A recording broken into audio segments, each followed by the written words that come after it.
Je suis très heureuse de vous retrouver, chers amis, dans cet énième numéro de la matinale. Alors, comme vous le savez, à un moment donné dans la matinale, on décriait, on parlait haut et fort pourquoi la diaspora centrafricaine n'investit-elle pas dans leur propre pays. Alors aujourd'hui, nous en aurons la réponse dans cette tribune avec la diaspora centrafricaine, précisément celle de Paris, qui est avec nous sur ce plateau. Alors, nous aurons deux invités sur ce plateau, c'est des Centrafricains qui sont connus sur la toile par leurs actions et tout ce qu'ils font. Alors, j'ai sur ce plateau M. Cyriaque Kosé-Maporo, qui est fondateur de Soulou-Mongué. Il est aussi activiste et président du collectif La Voix des Sans-Voix. M. Cyriaque, bonjour.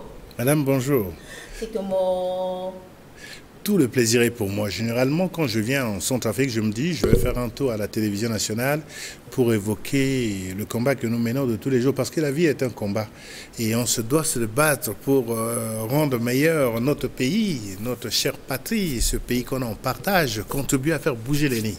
Voilà, je suis à Bangui aujourd'hui pour parler de cela. Justement, aujourd'hui, nous allons débattre sur un thème qui est plaidoyer pour l'investissement de la diaspora en Centrafrique. Sans oublier, nous avons aussi M. Yves Sénékian, qui est aussi président, directeur général de sa société, qui est la Société de protection privée et surveillance PSPC. M. Yves Sénékian, bonjour et bienvenue dans la matinale. Oui, bonjour madame. Comment allez-vous? Merci, ça va bien et vous-même? Ça va, je me porte à merveille. C'est un plaisir pour moi de revenir sur votre plateau ce matin. Ah oui, c'est un plaisir, le plaisir est partagé. Alors la première question, est-ce qu'aujourd'hui c'est important, est-ce que la diaspora centrafricaine doit jouer un rôle clé dans l'investissement en Centrafrique? Monsieur Sévère, je commence par vous. Oui, c'est vraiment important. Je vais prendre un exemple de la Chine. Je prendrai l'exemple de ce pays qui, à un moment donné, était un pays meurtri. Les Chinois sont partis dans le monde. Ils ont appris. Ils ont tout ce qu'ils ont appris. Ils sont revenus chez eux. Les Israéliens aussi, ils sont partis, ils sont retournés construire leur pays. Ils sont forts aujourd'hui. Alors nous, Centrafricains, nous devrions partir comme nous sommes partis. Nous qui sommes partis, on est partis apprendre. On se doit de revenir investir dans notre pays. Apporter le savoir qu'on a connu là-bas, les connaissances, l'expertise que nous avons connue pour participer à l'effort national. Le pays est en train de vraiment se réveiller, de se lancer. Il est grand temps que nous revenions dans notre chère patrie, parce qu'on commence à nous chasser même aux États-Unis. Alors la France, il faut se préparer. Il faut qu'on se prépare à rentrer chez nous, avoir un petit taudis. Je pense bien, ça sera un retour volontaire. Pas forcément. Bon. Mais il y aura des cas. De l'autre côté. Nous, on se prépare. Nous, on vient chaque année. Dans une année, on vient 2, 3, 4 fois parce que on dit que c'est important de venir participer. Poser les jalons, tâter le terrain, sonder, voir ce qu'il y a lieu de faire ici. C'est ainsi que nous venons. Mais il y en a d'autres qui, depuis qu'ils sont partis, ne sont jamais revenus. Et ils restent là-bas, ils fustigent, ils disent, ils font beaucoup de choses. Mais nous, on se doit de revenir au pays, se préparer à toute éventualité. On ne sait pas quand, mais un beau jour, vous serez dans un train, vous montez dans un train pour aller à Marseille, vous vous réveillez là, vous êtes en train d'atterrir à Bangui. Direction. C'est dans un futur proche. Possible, merci bien. Merci beaucoup. Alors, monsieur Yves Sénékian, quant à vous, est-ce que c'est important à ce que la diaspora puisse investir beaucoup plus dans l'économie de son pays? Oui, bon, je dis oui, c'est très très important pour nous, la diaspora de l'étranger. En tant qu'un compatriote déjà, comme mon cher il vient de dire, tout ce qu'on a appris de l'extérieur, c'est mieux de penser maintenant à notre pays, parce que c'est à nous, ceux de l'extérieur, qui font développer le pays. Donc avec nos connaissances, je sais qu'il y a des fils du pays qu'ils ont beaucoup de talents, ils ont pas mal de choses au niveau de l'extérieur, mais il est temps maintenant de penser à notre pays, de revenir pour le développement. Leur savoir, exactement, leur connaissance de ce qu'ils ont appris à l'extérieur, exactement, tout à fait ça, de partager pour le bien de nos compatriotes qui sont au niveau national aussi. C'est le moment de descendre sur le pays. Alors nous allons prendre le cas de votre entreprise. Alors comment avez-vous décidé d'investir en Centrafrique? À quel moment vous avez eu l'idée de venir poser les jalons de quelque chose au pays? Oui, ça me fait toujours rigoler parce que, comme je disais avant-hier avec votre collaborateur, c'est une histoire très simple. Racontez-nous l'histoire au moins. La répétition, elle est pédagogique. Oui, c'est une histoire vraiment très simple. Et puis, je dis, si l'histoire n'était pas présentée, peut-être ça ne devait pas être une occasion pour moi de créer cette entreprise. Mais c'est une histoire que j'étais venu en 2017, très simplement, que j'étais parti pour une opération au niveau de l'Ecobank.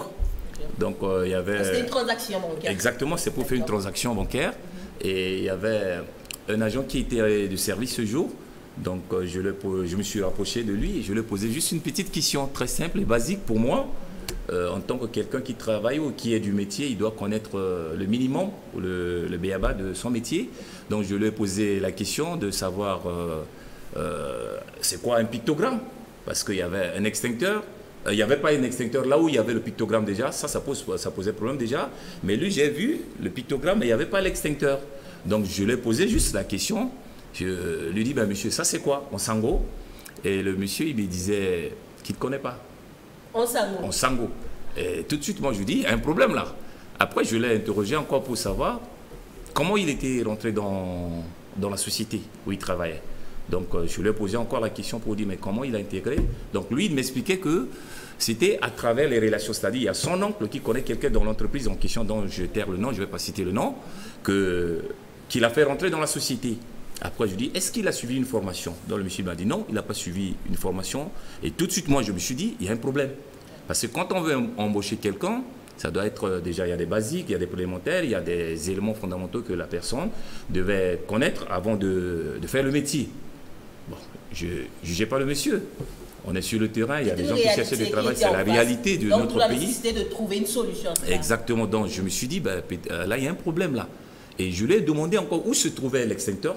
Et il me fait voir que l'extincteur, c'est de l'autre côté. C'était même pas là à côté, c'était dans un autre bureau. Non, chose que ça doit être là où il était. Et si incendie? C'est ça va poser problème.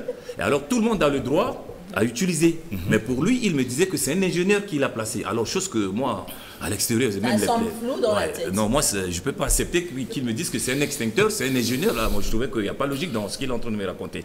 Chose que même à l'étranger, les petits-enfants de 6 ans, 5 ans, ils peuvent utiliser, où tout le monde a le droit d'utiliser. Donc, c'est là où je dis, il y a quelque chose qui n'allait pas. Si peut-être un jour, Dieu me fait grâce, ou fera grâce, si j'aurai la possibilité, je vais venir pour investir dans mon pays. L'histoire n'était commencée comme ça pour la création de cette entreprise. Donc c'était comme ça que j'ai commencé à réfléchir. Je me dis, qu'est-ce que je peux faire ou comment je vais faire? Si le moment viendra, je vais venir pour investir pour mon pays. Voilà à peu près l'histoire de la société PSPS. D'accord, et après avoir eu l'idée, alors vous allez chercher des investissements ou bien ça s'est passé comment après lorsque vous étiez rentré en France? Oui, après quand j'étais reparti en France, j'avais commencé encore. Après je suis revenu encore.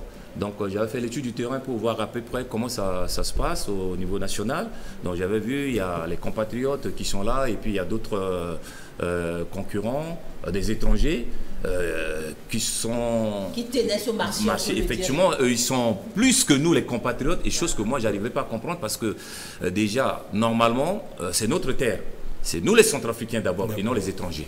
A priori. Et a priori déjà, c'est nous les Centrafricains parce que ça, on ne peut pas voir ça de l'extérieur. Mais en réalité, il y a des étrangers qui ont leur place, c'est-à-dire ils ont leur business. Le monopole même. Le monopole même du marché en secteur. Donc j'ai commencé les démarches au niveau du chambre de commerce. Je me suis dit, je me suis renseigné. Exactement, je dis non, c'est pas possible. J'ai vu mon compatriote qui ne connaissait pas du métier. Et sur le marché encore, c'est les étrangers qui sont encore sur le terrain. Il faut que je fasse quelque chose. C'est comme ça, je dis bon, là je ne vais pas me laisser faire. Je vais commencer à me renseigner. Où je vais commencer? Après, j'ai commencé par le service, le ministère du Commerce, c'est là où je dois commencer. J'ai commencé les procédures et puis après, je suis parti au niveau du ministère de l'Intérieur. Je me suis renseigné aussi et ils m'ont demandé tout ce qu'il fallait pour avoir l'agrément. Donc, je faisais le nécessaire. Au final, ils m'ont accordé un agrément et c'est là où j'ai commencé à mettre en place tout ce qui est... bon, ça, peut-être dans les questions que vous allez poser après, je peux répondre à ça. D'accord. Alors, je suis à vous, M. Séliaxi, encore autre chose à rajouter. Non, mais je trouve que cet élan, cette envie de revenir investir au pays, c'est quelque chose à encourager. C'était courageux de prendre cette oui. décision. Et voilà, nous, on revient chaque fois, mais quand il m'a raconté son périple, comment est-ce qu'il est parti, d'où il est parti pour arriver aujourd'hui, j'ai dit non, ça mériterait qu'on puisse soutenir. C'est pour cela que dans le cadre de nos activités au sein de notre émission sur le Mongué officiel et puis de l'association collective de voix des sans-voix, je lui ai dit je vais vous accompagner, je vais l'accompagner dans le lancement, vraiment dans le lancement de cette entreprise, en essayant de forcer un petit peu le passage de sorte que certains marchés qui hier étaient réservés seulement à ceux qui ont le monopole puissent nous revenir aussi, puissent lui revenir aussi. On va essayer de taper, on va essayer de communiquer, on va essayer de créer des ouvertures. Si vous parlez autant pour moi des marchés qui étaient autrefois monopolisés par les étrangers ou bien? Oui, je parle de la plus grande société de sécurité en Centrafrique, c'est une société française, Power Sécurité, qui a le plus gros des marchés ici. Et on a aussi Fox Sécurité, c'est centrafricain, BKGS, mais bon. Nous qui venons d'arriver, le gouvernement a lancé un appel aux Centrafricains de la diaspora. Donc c'est dans cette optique, dans cet élan qu'on a dit il faut venir faire quelque chose. Et moi, nous déjà dans notre collectif, vous nous accompagnez depuis plusieurs années déjà. Oui. Vous voyez ce que nous faisons, on essaie d'apporter une petite contribution, on essaie à chaque fois de marquer notre présence parce que nous ne vivons pas sans temps. On se dit, si on peut apporter quelque chose, même si demain on ne sera pas là, d'autres vont prendre le relais pour essayer de moderniser, faire mieux. Mais on aurait commencé quelque chose.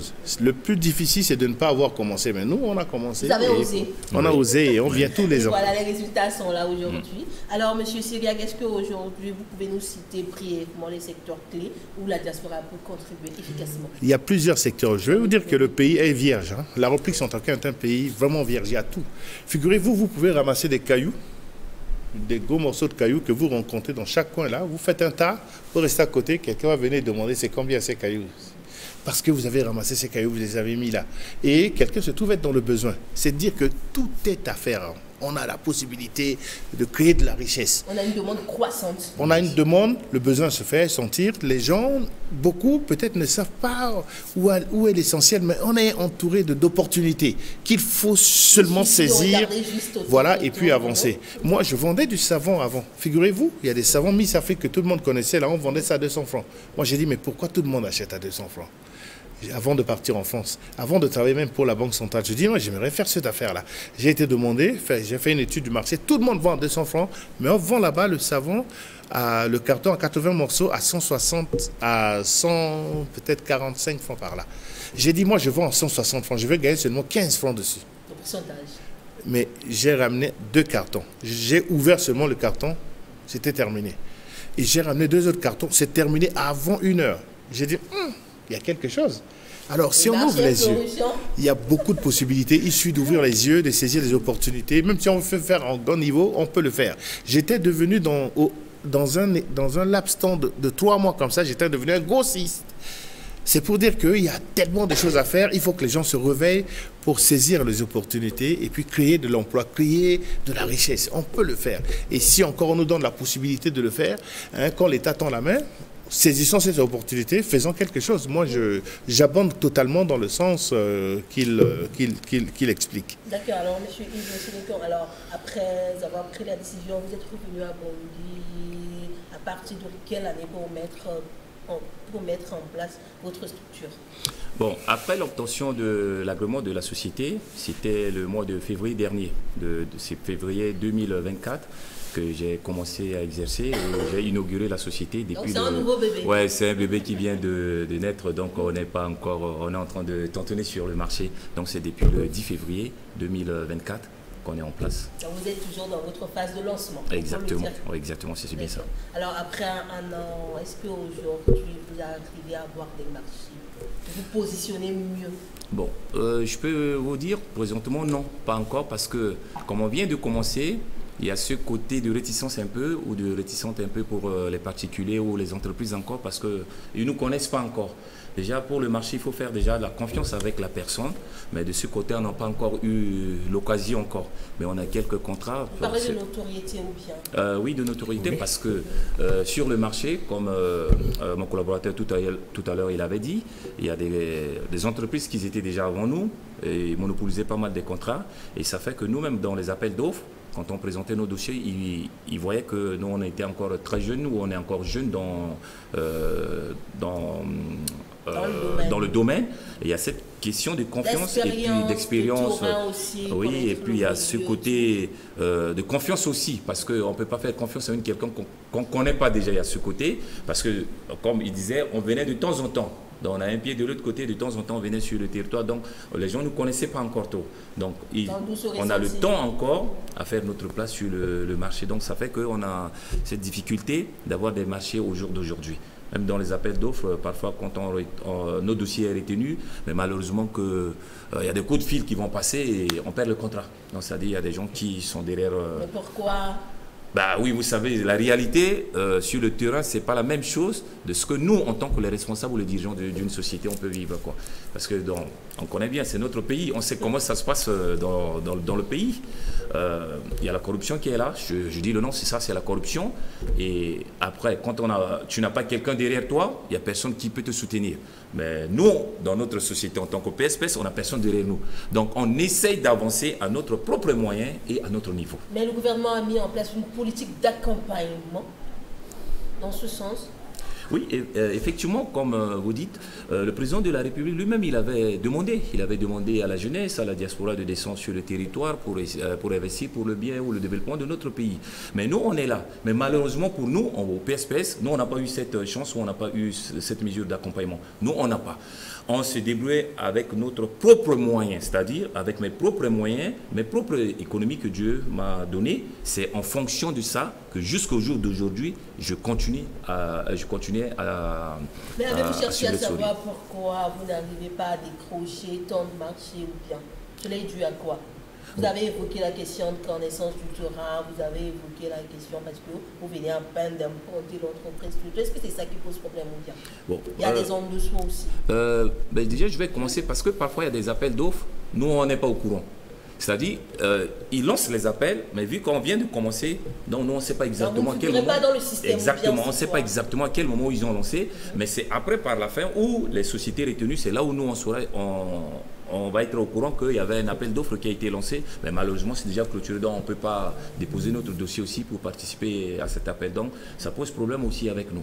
D'accord. Et vous avez tenté à votre niveau de rentrer en contact avec les autorités pour voir dans quelles mesures oui, exactement. Proposer des pistes de solutions. Exactement. On avait sollicité avec la grâce de quelques autorités qui nous ont accepté des rendez-vous, à savoir hier la ministre Madame le ministre des Affaires étrangères nous a reçus hier après-midi, que je la remercie beaucoup infiniment parce que elle a consacré le temps pour nous. Elle a échangé vraiment avec un cœur. C'est une personne que je n'ai jamais connue dans ma vie, mais de la manière qu'elle nous a reçus, c'est comme si vraiment on était connus déjà en amont.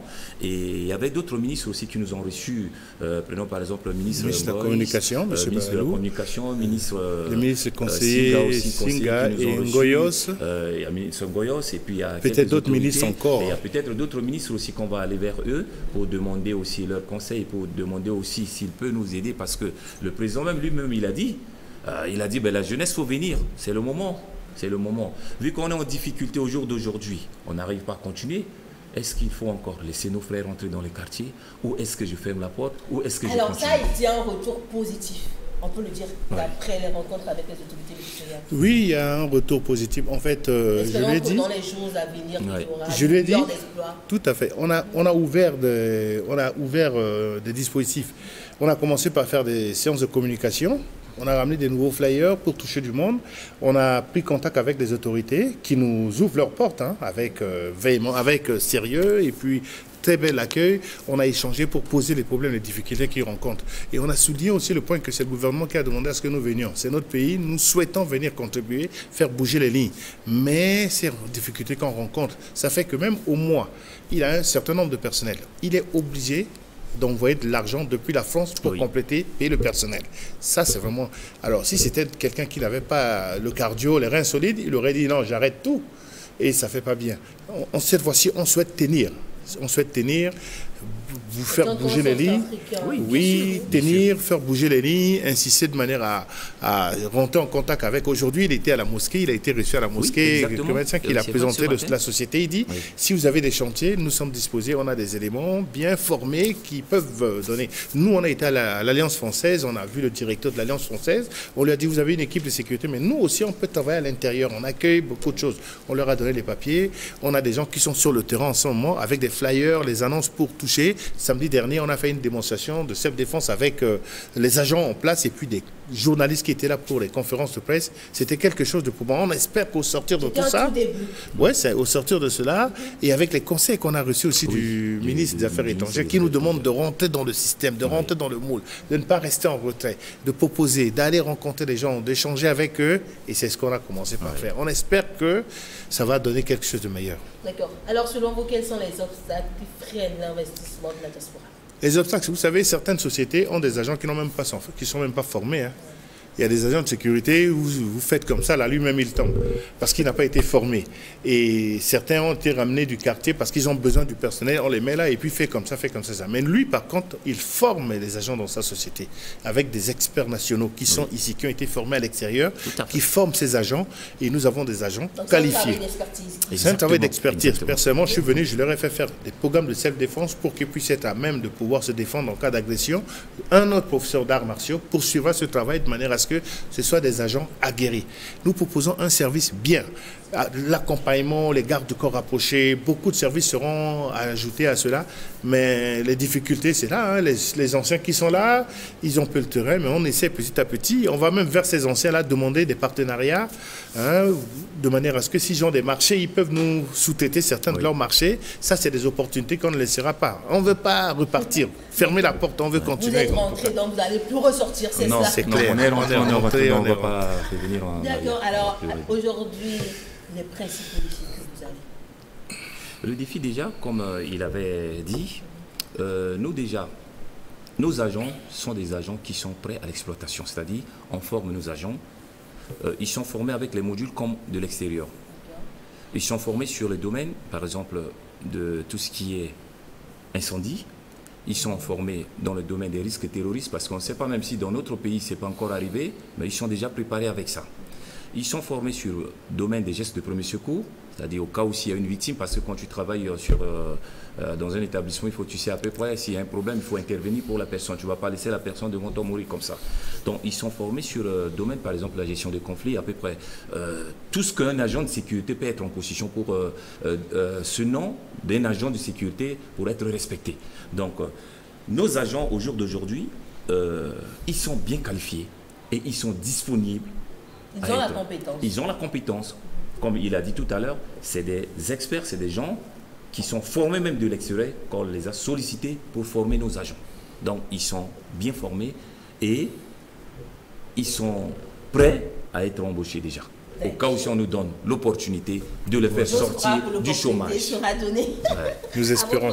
Alors, M. Segatima, pour vous qui accompagnez la plupart des entrepreneurs de la diaspora, quels sont les blocages les plus fréquents que vous rencontrez sur le terrain? Ces blocages-là, pour certains, c'est les démarches administratives. Beaucoup au départ ne savaient pas, mais bon, j'ai cru entendre ces derniers temps que des facilités ont été faites. Au niveau du PME, ouais. Voilà, donc si ça pouvait réellement se faire, ce serait une très bonne chose. J'accompagne et j'encourage les gens avec les actions que nous menons là-bas. Nous communiquons avec nos compatriotes là-bas. Certains ont envie de venir travailler, cueillir, bâtir leur domicile, mais ils n'ont pas d'interlocuteur réel, franche. Alors, ils ont peur. Des fois, quand ils arrivent, il y a des soucis sur le terrain. Un seul terrain, on vend à 10 personnes. Donc, il y a des gens qui investissent des fonds. Ils ne peuvent même pas récupérer leur argent. Donc, ça décourage. D'autres sont obligés d'acheter là où ils sont. Alors, quand tu construis à l'étranger, ce n'est pas chez toi. Ouais. C'est bien de construire chez soi. Alors, si on nous fait des facilités, une garantie. on nous fait des facilités par rapport aux démarches administratives pour l'obtention des titres fonciers, des terrains, des zones viabilisées où on peut construire, où on peut créer des champs, plein de choses. Ce serait bien pour que nos compatriotes qui sont à l'étranger, ceux des États-Unis me contactent, ils me disent ils ont besoin que je puisse faire quelque chose pour eux. Je dis mais moi je suis entre les 4 avions à chaque fois. Je viens, je repars, je viens, je repars. Mais si vous voulez vraiment faire, venez, je peux vous accompagner. On va sur le terrain. C'est son cas. Oui. Je suis venu avec lui. J'ai dit, ben voilà, on va essayer de faire autrement. Vous avez commencé comme ça, mais nous, on va apporter un petit plus avec l'image, la communication. On va rencontrer des gens, on va forcer un peu les portes de manière à ce que les gens puissent savoir qu'il y a une entité qui est arrivée, il y a une société jeune qui est là avec des centres africains. Alors donnez-nous notre chance. S'il y a des marchés d'État, s'il y a des sites de construction, qu'on fasse appel, ce serait vraiment bien. En tout cas, nous donnons l'opportunité de faire bouger les lignes. D'accord, merci. Nous allons continuer après le jour. Merci.